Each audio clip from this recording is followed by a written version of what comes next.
আসসালামু আলাইকুম ওয়া রাহমাতুল্লাহ।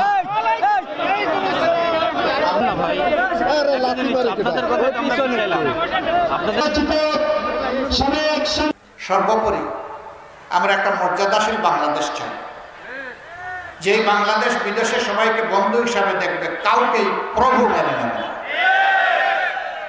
আল্লাহ ছাড়া কারো কাছে মাথা নত করবে না, যেদিকে হাত বাড়াবো সেই দিকে বন্ধুর হাত পেতে চাইব, কোন আগ্রাসী হাত আমরা দেখতে চাই না। সেনা অফিসারকে তারা নির্দয়ভাবে হত্যা করেছিল, তাদের পরিবারের সদস্যদেরকে হত্যা করেছিল, লাশগুলা নির্মমভাবে সেদিন ড্রেনের পানিতে ভাসিয়ে দিয়েছিল, কতিপয় লাশ তারা গুম করে ফেলেছিল, আলো নিভিয়ে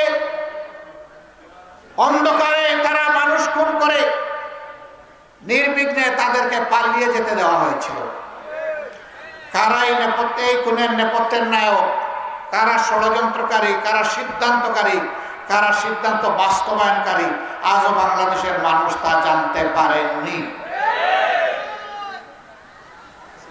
কেন?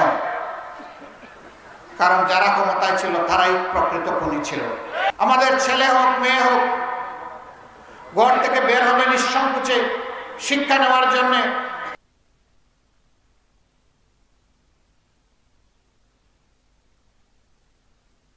কেন?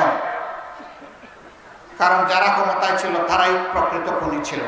আমাদের ছেলে হোক মেয়ে হোক ঘর থেকে বের হবে নিঃসংকোচে শিক্ষা নেওয়ার জন্য, আবার মা বাবার বুকে ফিরে আসবে নিঃসংকোচে স্বস্তির সাথে। আমরা এই সামাজিক নিরাপত্তা নিশ্চিত করতে চাই। আমরা চাই আমাদের মেয়েরা, বোনেরা, মায়েরা তারা ঘরে নিরাপদ থাকবেন, তারা রাস্তায় নিরাপদ থাকবেন, তারা কর্মস্থলে নিরাপদ থাকবেন, তারা মর্যাদা এবং নিরাপত্তার সাথে সমাজ গঠনে, দেশের উন্নয়নে তারা ভূমিকা রাখবেন। সাংবাদিক বন্ধুরা এখানে এসেছেন, অত্যন্ত শ্রদ্ধা এবং বিনয়ের সাথে বলতে চাই, আপনাদের ভালো লাগে হুবহু আমাদের বক্তব্যটা দেবেন। আমাদের বক্তব্যের নামে আপনাদের কোনো বক্তব্য আমাদের উপর চাপাবেন না। গতকাল সাতক্ষীরায় আমার উপরে জুলুম করা হয়েছে একটা মিডিয়া থেকে।